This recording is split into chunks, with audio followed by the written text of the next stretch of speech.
आला मी दादाने विनंती करतो की त्यांनी बोलावं. धीरज शर्मांना सुद्धा सूचना करतो की त्यांनी आपलं मनोगत या ठिकाणी व्यक्त करावं.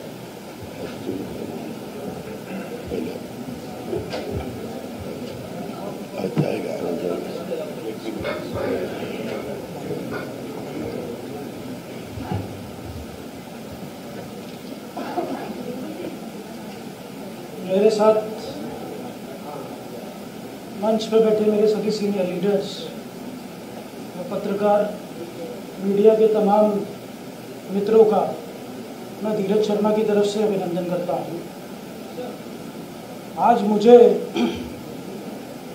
अपने साथ में लगभग 22 राज्यों के यूथ के पदाधिकारी, मेरी पूरी नेशनल की टीम मेरे साथ आज अजीत दादा पवार जी के नेतृत्व में हम लोग यकीन रखते हुए राष्ट्रवादी कांग्रेस पार्टी में हम लोगों ने आज प्रवेश किया. मेरे साथ साथ में छात्र की लगभग पूरी 18 राज्यों की इकाई ने, सभी प्रदेश अध्यक्षों ने, सभी राष्ट्रीय और प्रदेश के पदाधिकारियों ने आज ज्वाइन किया. मेरे साथ में जम्मू कश्मीर के हमारे एनसीपी स्टेट प्रेसिडेंट गुलजार निंगरो जी बैठे हैं. उन्होंने भी आज अपने तमाम स्टूडेंट, यूथ, सभी विद्यार्थियों के साथ आज अजीत पवार जी के नेतृत्व में, अजीत दादा के नेतृत्व में आज पार्टी में पक्ष प्रवेश किया. ऐसे तमाम बहुत सारे साथी, बिहार के प्रदेश अध्यक्ष राणा रणबीर सिंह जी, राजस्थान के प्रदेश अध्यक्ष एनसीपी के प्रकाश जोशी जी, तमाम वरिष्ठ साथी हमारे जो पिछले कोई 20 साल से, कोई 25 साल से पवार साहब में आस्था जता के एनसीपी में काम कर रहे थे.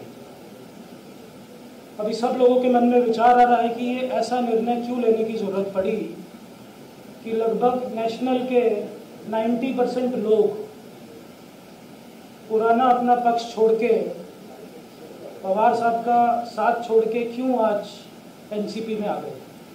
मैं सबसे पहले आप लोगों को क्लियर करना चाहता हूं कि हम में से किसी की भी कोई नाराजगी माननीय शरद पवार साहब के साथ में नहीं है. हम सब लोग आज भी उनमें वैसी ही आस्था रखते हैं. लेकिन उनके बाद जो नेतृत्व है, सभी लोगों का ये मानना है, सभी साथियों ने मुझसे बात करी और सब साथियों का ये मानना है कि पवार साहब के बाद अगर वो अपना नेता किसी को मान सकते हैं, किसी के नेतृत्व में उनको वो मजबूती दिखती है, वो आदरणीय अजीत दादा पवार हैं. सभी लोगों ने मुझसे बात करी. पिछले लगभग 2014 से मैं विपक्ष में काम कर रहा हूँ. पूरे देश में घूम घूम के जो एक विपक्ष के, एक यूथ के राष्ट्रीय अध्यक्ष को काम करना था, वो मैंने पूरी लगन से काम करने का प्रयास किया. कुछ ही समय के अंदर अंदर हम लोगों ने लगभग 26 राज्यों में अपने संगठन का विस्तार किया. जहाँ जहाँ पे भी देश में यूथ के प्रश्न थे, युवाओं के प्रश्न थे, उस पर हमने आवाज़ उठाने का काम किया. अपनी लड़ाई सड़क से संसद तक लड़ने का काम किया. लेकिन लगातार इतने साल विपक्ष की एक भूमिका निभाने के बाद मेरे को ये कहने में कोई हर्ज नहीं है कि आज भी देश के युवाओं का भरोसा देश के प्रधानमंत्री नरेंद्र मोदी जी पे है. मैं इंडिया यूथ फ्रंट का लगभग 18-20 संगठनों का मैं नेतृत्व भी कर रहा हूं. मुझे कन्वीनर की जिम्मेवारी भी मिली, जिससे मैंने पूरे देश में घूम घूम के लोगों से बात करी. सरकार जो काम नहीं कर पाई वो सब कमियां उजागर करने का काम किया जो एक यूथ के राष्ट्रीय अध्यक्ष को करना चाहिए. लेकिन मुझे आज ये कहने में कोई हर्ज नहीं है कि कहीं ना कहीं, ठीक है, आज हम लोग विपक्ष में हैं, हमें हमारा काम सरकार की जो भी कमियां हैं उसको उजागर करने का था। लेकिन आज हम इसको डिनाई नहीं कर सकते हैं कि जो देश में 14 साल में जो बदलाव हुए हैं, मैं अपनी जिम्मेवारी निभा रहा था, लेकिन लोगों के साथ जब जब भी मैं मिलता था, सर्व सामान्य लोगों ने, युवाओं ने बताया कि 2014 से इन 10 सालों में देश में उन्होंने बहुत बदलाव देखे हैं। बहुत सारी जगह पे मुझे ऐसा लगा कि अगर हम जब भी सरकार का विरोध करते हैं, सिर्फ विपक्ष में एक जिम्मेवारी होने की वजह से हर चीज का विरोध हो, ऐसा नहीं होना चाहिए। और ये मानते हुए मैंने फैसला लिया कि अब मुझे एक डेवलपमेंट की पॉलिटिक्स की तरफ जाना चाहिए। ये जो नेगेटिव पॉलिटिक्स देश में चल रही है, जिस तरीके से एक नैरेटिव सेट किया जा रहा है, इसके लिए मैंने और मेरे सभी साथियों ने ये निर्णय लिया कि जिस तरीके से महाराष्ट्र में अजीत दादा ने हमेशा डेवलपमेंट का काम किया,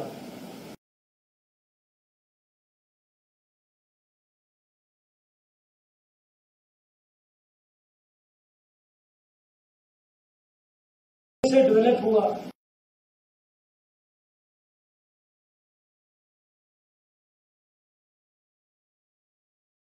त्वरित सेवेत रुजू करून घेण्याची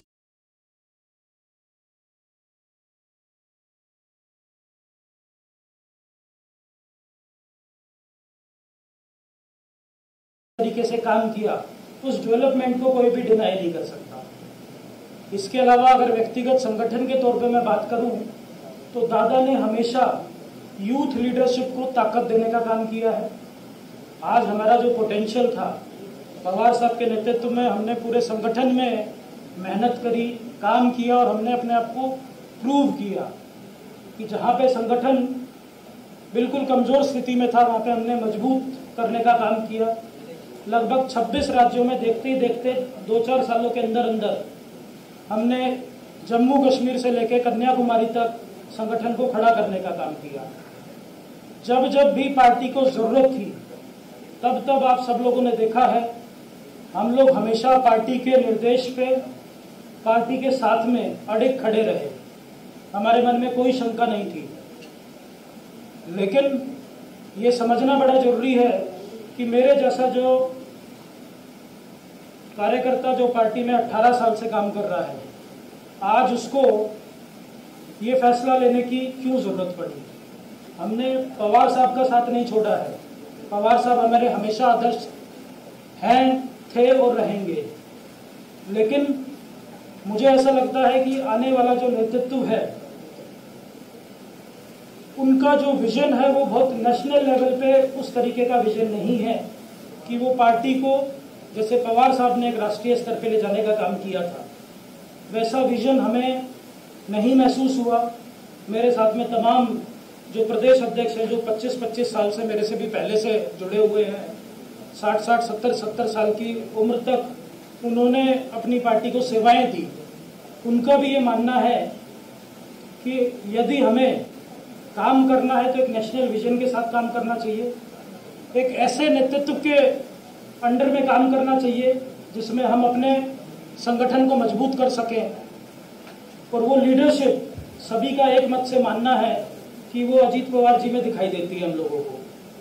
आज जिस तरीके से एनसीपी शरद चंद्र पवार जी की पार्टी सिर्फ महाराष्ट्र तक रिस्ट्रिक्टेड रह गई, लेकिन आज एनसीपी अजीत दादा ने अरुणाचल प्रदेश में भी इलेक्शन लड़ाने का काम किया। आज उड़ीसा में भी हम लोगों ने इलेक्शन लड़ाने का काम किया।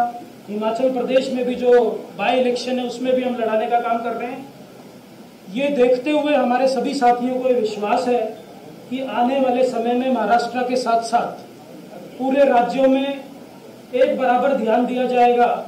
जैसे पवार साहब ने 1999 से पार्टी पे ध्यान देना शुरू किया, 2014 तक उन्होंने पूरा ध्यान देके रखा।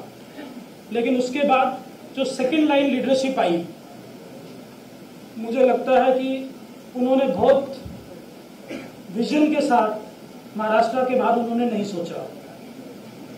और इसके साथ साथ में आज ये जो पार्टी में जो स्प्लिट हुआ, हमने देख रहे हैं कि 70-80% जो लोग इधर चले गए हैं, उनका भी कहीं ना कहीं पवार साहब के बाद किसी नेतृत्व में विश्वास था तो माननीय अजीत दादा में विश्वास नजर आया।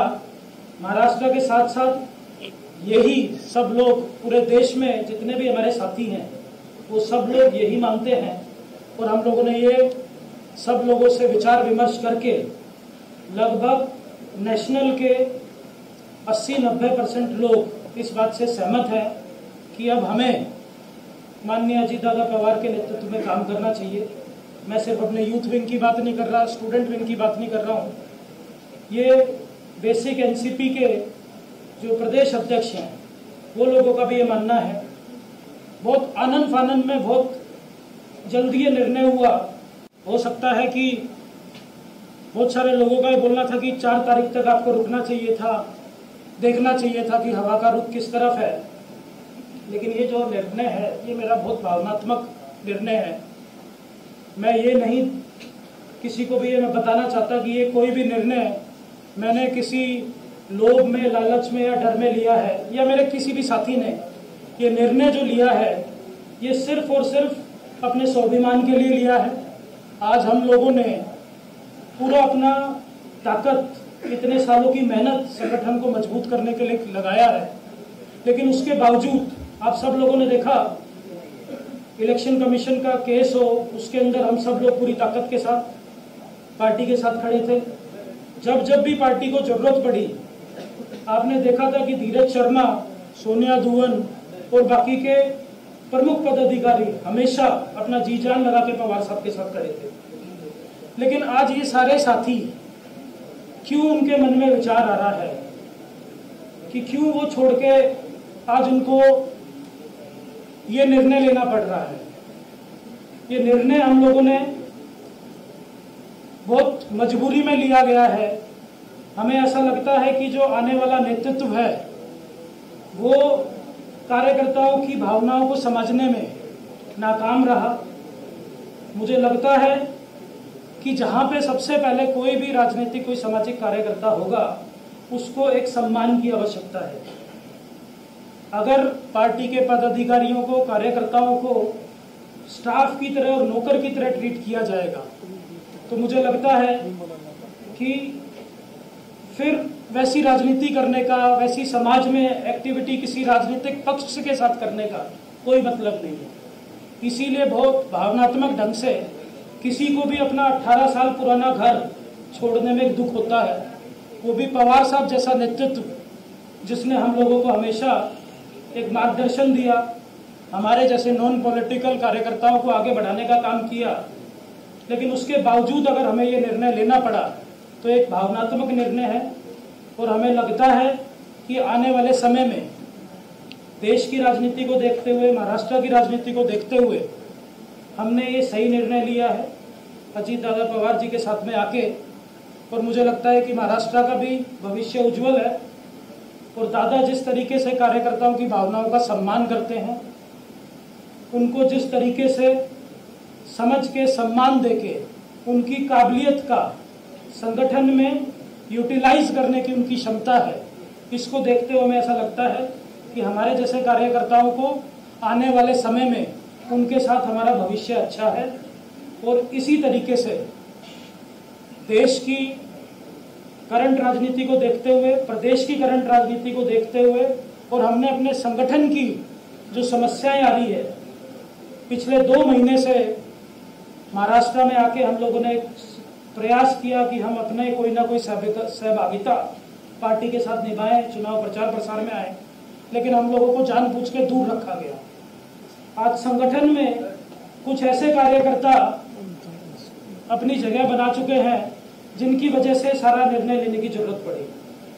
तो आज यही है कि आप हमारे साथ में जम्मू कश्मीर है, पंजाब है, हरियाणा है, दिल्ली है, राजस्थान है, यूपी है, बिहार है, तमाम प्रदेश के अभी कार्यकर्ताओं का मानना है, पदाधिकारियों का मानना है कि सब लोग माननीय अजीत दादा पवार में, माननीय प्रफुल्ल पटेल साहब में, माननीय सुनील तटकरे साहब में अपनी आस्था और अपना भविष्य उज्जवल देखते हुए आज हम सब लोगों ने राष्ट्रवादी कांग्रेस पार्टी में दोबारा से वापसी करी। और काही प्रश्न विचारायचे?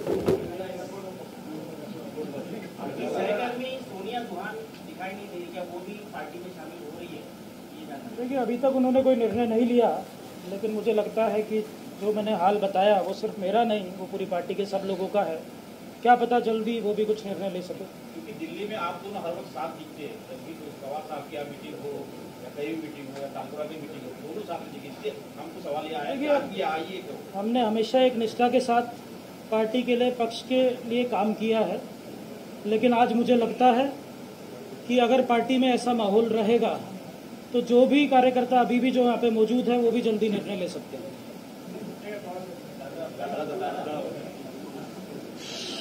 सुरुवातीलाच तटकरे साहेबांनी पण सगळं सांगितलं, धीरजजींनी पण सगळं तुम्हाला सांगितलेलं आहे। मी या सर्वांचं मनापासून राष्ट्रवादी काँग्रेस पक्षामध्ये स्वागत आम्ही सर्वांनीच केलेलं आहे। फिर एक बार मैं तहे दिल से इन सबका स्वागत करना चाहता हूं। दूसरा इशू, विषय, सब्जेक्ट जो है वो कल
संपलं आणि त्याच्यानंतर 2 टप्प्यातलं मतदान 15 दिवसांनी होणार होतं, म्हणजे काउंटिंग 15 दिवसांनी होणार होतं।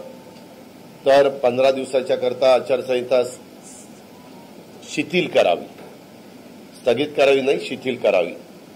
कारण आता ही आचारसंहिता संपली की तुम्हालाही माहिती आहे मुंबई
ते पण शेतकऱ्यांना लागतं, विशेषतः जिल्हा मध्यवर्ती सहकारी बँका त्याच्यामध्ये मोठ्या प्रमाणावर भूमिका बजावतात।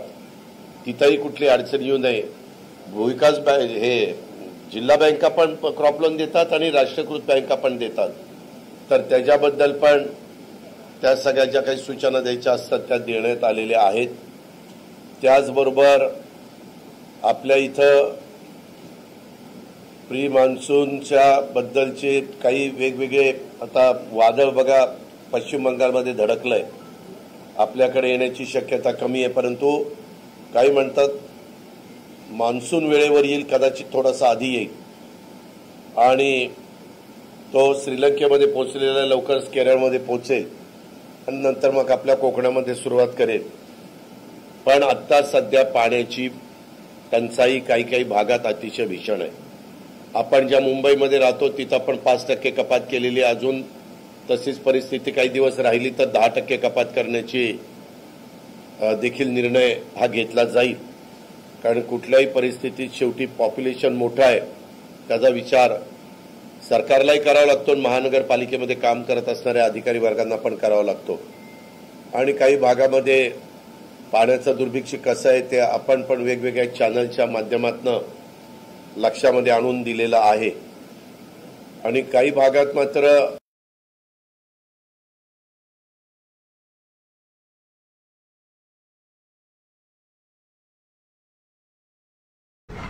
पंचवीस जिल्हे 10,000 हेक्टरचे पंचनामे, पुढचेही पंचनामे चालू आहे। बऱ्याचशा ठिकाणी पत्रे उडून गेल्यामुळं त्या आमच्या गरिबाचं किंवा संबंधित ग्रामस्थाचं नुकसान झालेलं आहे। काही ठिकाणी विजा पडल्यात आणि विजा पडून देखील जीवितहानी झालेली आहे, कुठं जनावरं मृत्युमुखी पडलेली आहेत। त्या सगळ्याचे पंचनामे करायला सांगितलेले। कुठेही काही मधल्या काळामध्ये घटना घडल्या त्यावेळेस एनडीआरएफ आणि एसडीआरएफचे सगळे जवान बोलून, त्यांची टीम बोलून त्याच्यातून जे कोणी बेपत्ता होतं त्यांना शोधण्याचं काम झालं। अर्थात त्याच्यातले बहुतेक मृतदेह हातामध्ये लागले, कुणी वाचलं नाही। विशेषतः उजनीमध्ये जी घटना घडली त्याच्यामध्ये एक जण जो पोहून आला तेवढाच वाचला, बाकीचे जण तिथं मृत्युमुखी पडले। त्यांना सरकारच्या वतीनं जे काही फुलाची पाकळी त्यांच्या परिवाराला द्यायला पाहिजे ती द्यायची गोष्ट स्वतः मुख्यमंत्र्यांनी केली। आणि त्याच्याबद्दलचे पुढच्या काही गोष्टी, विशेषतः डोंबिवलीला जो स्फोट झाला त्याच्यामध्ये जखमींवर उपचार करण्याच्याकरता सरकारने पुढाकार घेतला, बाकीच्याही मृतांच्या नातेवाईकांना मदत त्या ठिकाणी केली। किंवा पुण्यामध्ये देखील ज्या काही घटना घडल्या, जळगावला घटना घडल्या, नागपूरला घटना घडल्या, त्या सगळ्याच्याच बद्दल अतिशय कडक पद्धतीनं त्याच्या सगळ्या चौकशी करण्याच्या सूचना या राज्य सरकारच्या वतीनं देण्यात आल्या। स्वतः मुख्यमंत्र्यांनी दिल्या, उपमुख्यमंत्र्यांनी दिल्या, सरकारने त्याच्या पद्धतीनं सूचना दिल्या। त्या सगळ्या दिल्यानंतर पुण्यामध्ये 2 पोलीस अधिकाऱ्यांच्यावर पण कारवाई करण्यात आलेली आहे। डॉक्टरांच्या ब्लड रिपोर्ट जे घेतात तिथल्या डॉक्टरांच्यावर पण कारवाई करण्यात त्या ठिकाणी आलेली आहे। आणि याच्यामध्ये ज्या श्रीमंत व्यक्तीच्या मुलांनी जे काही कृत्य केलं ते अतिशय बेजबाबदारपणाचं आणि पालकांनी दुर्लक्ष केल्यामुळे हे सगळं घडलं आणि निष्पाप 2 मुलांना, एका मुलाला आणि एका मुलीला स्वतःचा जीव गमवावा लागला, काही त्यांचा दोष नसताना।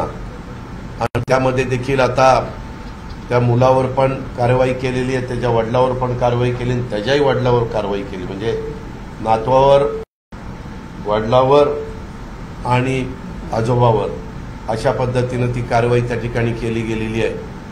कुठल्याही परिस्थितीत आता काही राजकीय व्यक्ती वेगवेगळ्या प्रकारची भूमिका मांडतात, अर्थात प्रत्येकाला आपलं आपलं मत व्यक्त करण्याचा पूर्ण अधिकार आहे। आणि त्याच्यामध्ये जे कोणी दोषी असतील त्याच्यामध्ये सक्त अशा प्रकारची कारवाई करण्याच्या सूचना देण्यात आलेल्या आहेत।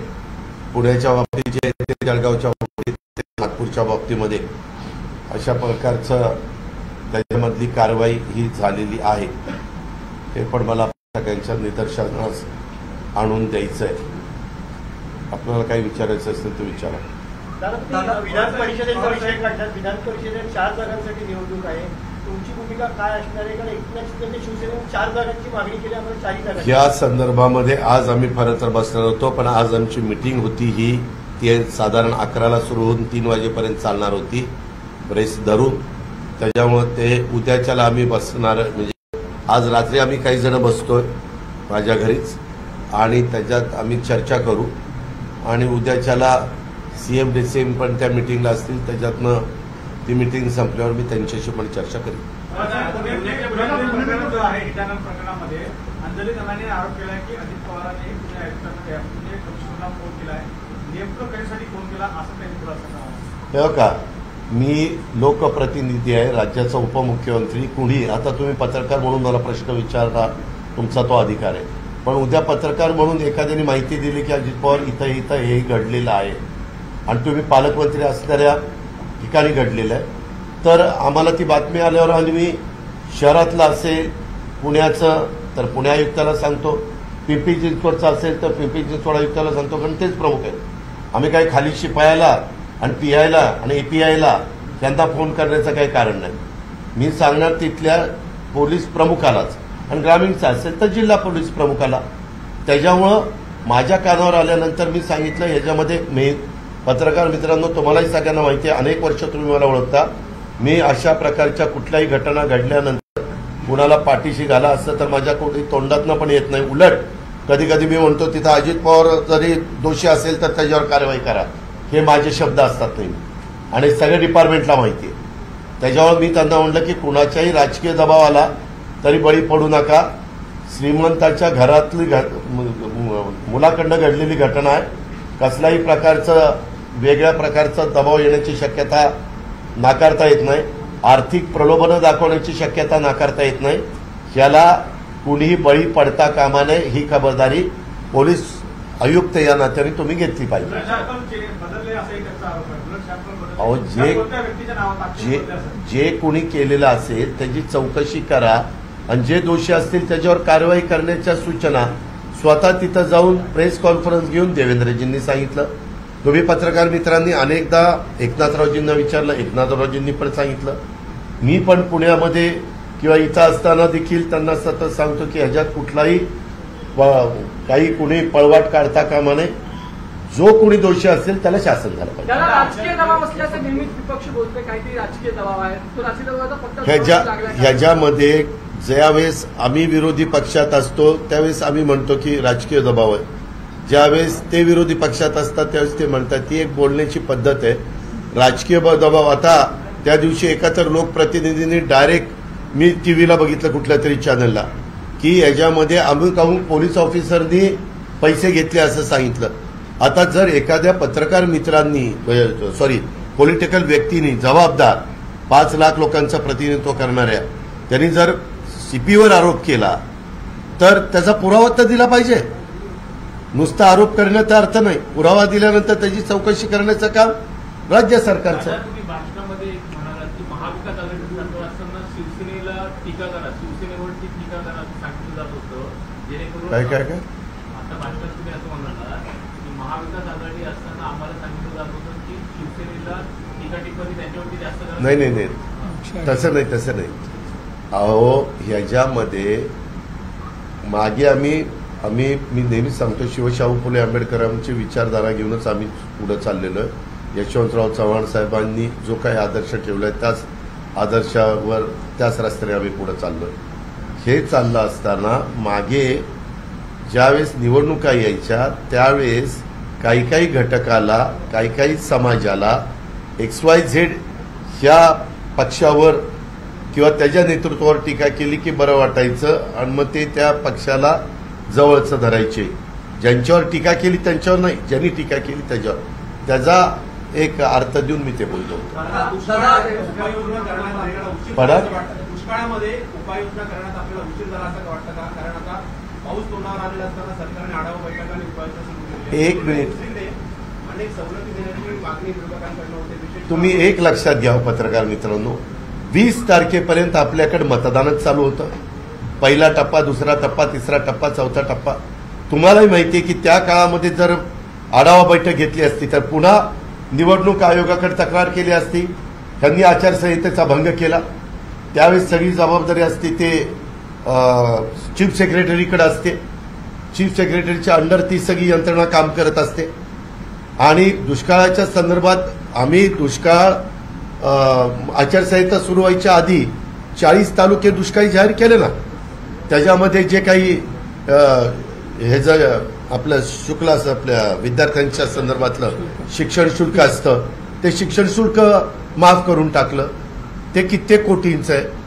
बाकीच्या बद्दल ज्या स्टँडिंग ऑर्डर असतात की त्याच्यात लाईटचं कपात करायची नाही, वीज बिल त्याच्याकडनं वसूल करायचं नाही, करायचं झालं तर 1/3 हे जे काही स्टँडिंग ऑर्डर्स असतात तशा पद्धतीनं अंमलबजावणी मागेल त्याला टँकर द्यायचा, ते अधिकार कलेक्टरकडे प्रांताकडे न ठेवता तहसीलदारकडे ठेवलेले होते.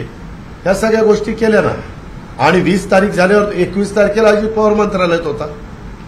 पुन्हा तेव्हा तुमच्यातलेच काही जण आले, कुठली मिटिंग घेतली, काय चर्चा झाली, म्हणजे मिटिंग घेतली सांगितलं तरी अरे तुम्ही तर आचारसंहितेचा भंग केला, मिटिंग घेतली. त्यावेळेस एक मिनिट, अनधिकृत बांधकाम, अनधिकृत हे होल्डिंग पडलं, त्याच्याबद्दल पण सरकारने आदेश काढले. सगळीकडचे अनधिकृत बेकायदेशीर होल्डिंग काढा आणि त्याच्याबद्दलचा धडक कार्यक्रम त्या ठिकाणी सुरू झाला. त्याकरता आम्ही तर पहिल्याच दिवशी 21 तारखेलाच आम्ही त्यांना कळवलं की अशा प्रकारच्या काही महत्वाच्या मिटिंग घेणं, आढावा घेणं गरजेचं असतं. काही काही वेळेस ते परवानगी देतात नाही असं नाही. आणि त्या प्रकारे कधी तातडीच्या पाणीपुरवठा योजना सुरू कराव्या लागतात, काही पिण्याच्या पाण्याच्या, काही बोरवेल त्याचं ॲक्विजिशन करावं लागतं, विहिरी जवळच्या ताब्यामध्ये घ्याव्या लागतात, अशा बऱ्याच गोष्टी. चारा डेपो वेळ पडली तर सुरू करावे लागतात, छावण्याची मागणी आली तर जनावरांच्या छावण्या सुरू कराव्या लागतात. बऱ्याच त्याच्यामध्ये गोष्टी आहेत. पण आमची अडचण काय झाली, इथं 4था टप्पा संपला, आपलं झालं, आपला 5व्या टप्प्यात संपला आणि बाकीकडे 2 टप्पे होते. तर केंद्र सरकारचं तर तिथं फोन केला तर सध्या थोडं कंट्रोल काय फोन ठेवायचे, म्हणजे तिथं तर तसं चाललं होतं. कारण अजूनही तिथं आचारसंहिता चालूच आहे, सगळीकडेच आहे, तिथंच नाही देशातच.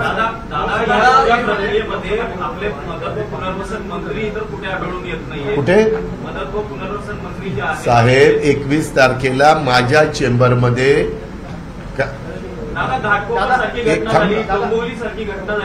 एक मिनिट, मी आपल्याला तुम्हाला सांगतो, ज्यावेळेस राज्याचे प्रमुख किंवा उपप्रमुख जातात तिथं एकदा त्यांनी आदेश दिल्यानंतर मंत्र्यांचा आणि राज्यमंत्र्यांचं तिथं जाऊन जास्त कोणी ऐकलं जात नाही, कारण मुख्यमंत्री प्रमुख असतात.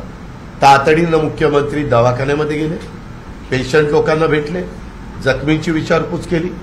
जी घटना डोंबिवलीला घडली, ती घटना अनधिकृत होल्डिंगच्या बाबतीमध्ये घडली, तिथं देवेंद्रजी पण गेले. शेवटी राज्याचे प्रमुख आणि उपप्रमुख दोघेही गेलेले होते. त्याच्या संदर्भामध्ये मदत आणि पुनर्वसन मंत्री हे 21 तारखेला माझ्याबरोबर या सगळ्याच्या संदर्भातला आढावा मी मंत्रालयामध्ये घेत होतो. ते पण महत्वाचं आहे साहेब. तिथं गेलं की आम्ही लोक गेलो की सगळं बाकीचं कामकाज थांबतं. काहींनी तिथं विरोध केला, टीव्हीवाल्यांनी दाखवला की बाबा हे आल्यानंतर ते उचलायचं राहिलं बाजूला, माणसं तर आतमध्ये आणि यांची पाहणी चालली, आमचं चाललं. दोन्ही बाजूनी बोलता तुम्ही म्हणजे तुम्ही नाही, काही जण की तिथं जी काही यंत्रणा काम करत असती त्यांना लगेच थांबावं लागतं.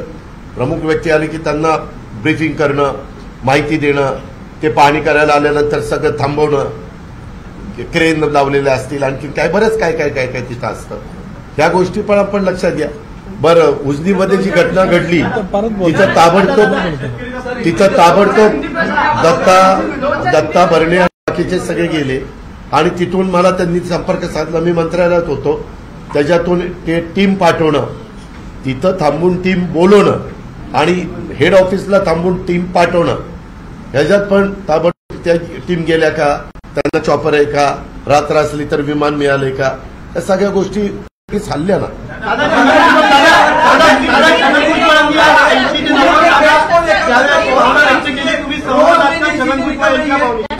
या संदर्भामध्ये आम्ही योग्य तो निर्णय घेऊ. कुठेही आमची युती ज्यावेळेस म्हणजे विधानसभेच्या जागेच्या संदर्भातले आम्ही जागा वाटपाला करू त्यावेळेस कुणाचाही असा अवमान नाही अशा प्रकारची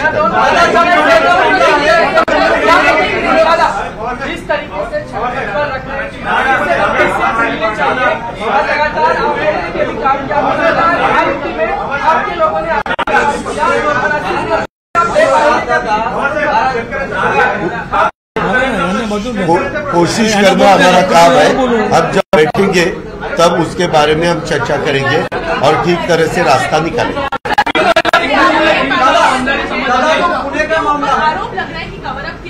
किसके? उसके बारे में खुद सुनील टिंगरे जी ने प्रेस कॉन्फ्रेंस लेके, मैंने वो प्रेस कॉन्फ्रेंस सुनी बाद में मैं कल या परसों पुणे था, तब भी मैंने उसको बुला के क्या क्या हुआ क्या क्या नहीं हुआ वो सब पूछताछ की। उन्होंने बताया कि दादा ये प्रेस कॉन्फ्रेंस में मैंने बताया, और उसके बाद भी मैंने डिपार्टमेंट को बताया कि जो भी उस बारे में कुछ किसी ने जो भी जिम्मेवार होगा उसके ऊपर एक्शन लेने के लिए। अरे वो इंक्वायरी होगी ना बाबा, इंक्वायरी होके अगर वो हुआ होगा तो जो भी उसको दोषी है उसके ऊपर एक्शन लेंगे।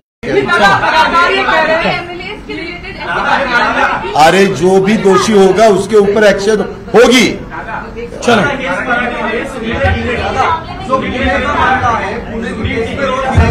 आपण राहिला पुणे के केस में रोज मैंने खुलासे हो रहे हैं। पहले 2 पुलिस वाले सस्पेंड किए गए, आज 2 डॉक्टर गिरफ्तार किए गए, और उसके बाद रोज ये कहा जा रहा है कि राजनेताओं का दबाव है।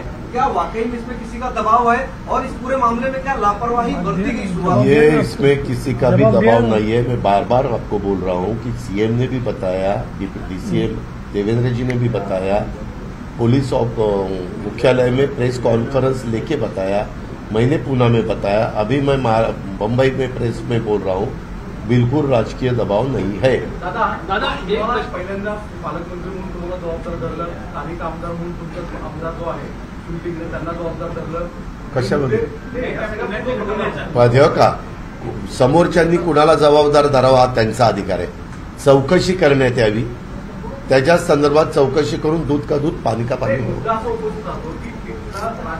स्थानिक भाजप विरुद्ध राष्ट्रवादी असं आहे का? त्यामुळे हा सगळा प्रकार घडतोय का?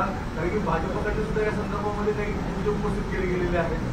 या संदर्भामध्ये जी घटना घडली ती अतिशय दुर्दैवी घटना आहे। कुठल्याच बाबतीमध्ये कुणाच्या ती घडू नये तशा प्रकारची घडली।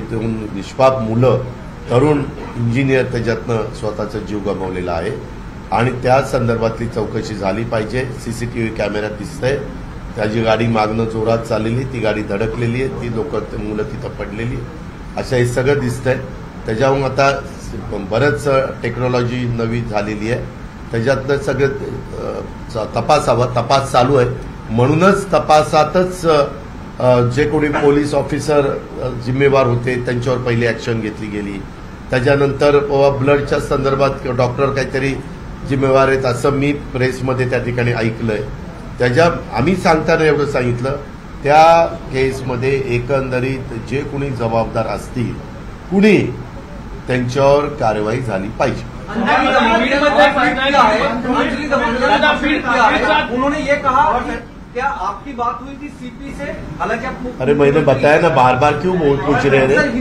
मैंने बार बार मैंने बताया ना कि किसी ने मेरे पास कंप्लेंट करने के बाद हम फोन करके बताते। आपण त्याच प्रश्नाची दुरुस्ती करतो आहोत।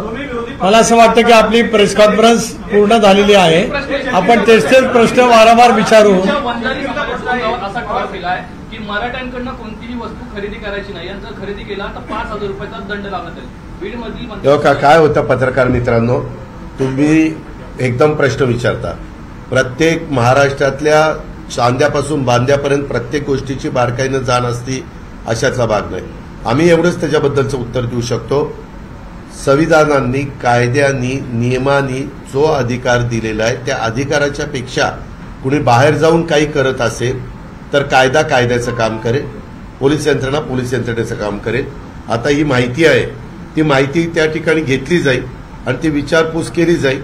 त्याच्यामध्ये जर कुणी काही केलेलं असेल तर दोषी असणाऱ्यांच्यावर कारवाई केली जाईल। धन्यवाद।